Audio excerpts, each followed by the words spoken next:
Pour plusieurs raisons. La première, c'est qu'il y a eu une compression très forte sur les salaires ces derniers mois, ces dernières années même. Il y a très rapidement, on peut dire que par exemple dans la fonction publique, le point d'indice qui a été gelé pendant près d'une douzaine d'années, plus dans le privé, les salaires qui ont plutôt stagné, en tout cas qui n'ont pas augmenté comme l'inflation, la productivité. C'est une des raisons pour lesquelles ça monte très très fort sur les salaires en cette rentrée 2021. Les exigences, c'est à la fois l'augmentation du SMIC. On a bien vu que le gouvernement a été plus ou moins contraint d'augmenter un tout petit peu le SMIC, d'une trentaine d'euros, 35 euros environ, mais ça ne suffit pas. Donc il faut tout de suite augmenter le SMIC d'au moins, le revaloriser pour le porter à au moins 2000 euros.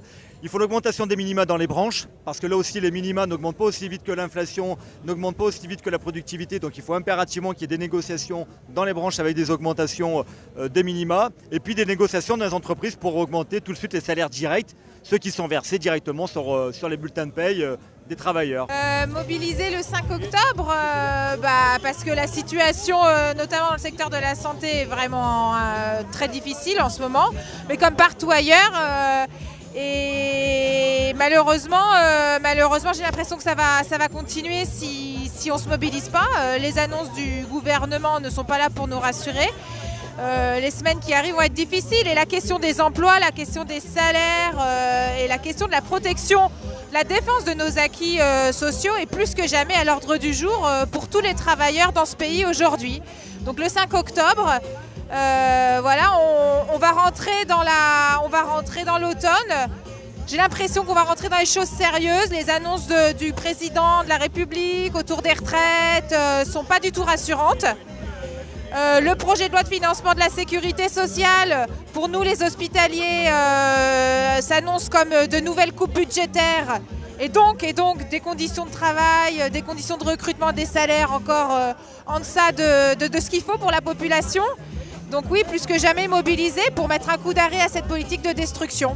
On a mis ce t-shirt là parce qu'on fait partie d'une entreprise américaine qui nous a racheté il y a 5 ans, et jour pour jour, et qui ferme et qui délocalise à l'étranger. On lâche rien, interdiction des licenciements, interdiction de transférer le savoir-faire français à l'étranger.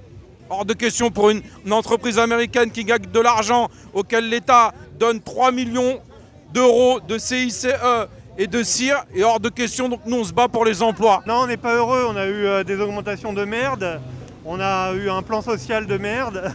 Donc non, on n'est pas du tout heureux et puis après on ne se bat pas que pour Airbus, on se bat pour l'ensemble de la société française, la réforme chômage, la réforme des retraites pour éviter qu'elle démarre et qu'elle soit très régressive, mais aussi l'emploi on voit les autres boîtes de la métallurgie notamment qui sont en plan social. Je suis là pour la défense de l'emploi dans la fonction publique, les moyens dans la fonction publique. Il y a eu une crise sanitaire importante. On a vu qu'il y avait des besoins grandissants dans différents secteurs de la fonction publique. Et donc, il y a besoin de recruter. Il nous manque facilement entre 300, 400, voire 500 euros par mois. C'est un sondage quand même qui a été fait pratiquement sur tous les sites, par exemple de PSA, mais voire ailleurs aussi. Donc, autant donné en plus, étant donné que les entreprises font quand même des milliards de bénéfices, rien qu'au premier semestre, PSA, Stellantis a fait plus de 6 milliards de bénéfices. Nous, on ne voit pas la couleur de cet argent-là, donc on doit réclamer notre dû. Eh bien en fait nous on est intermittent de l'emploi et donc ça se traduit que le gouvernement souhaiterait que nous arrêtions nos contrats courts, d'enchaîner des contrats courts.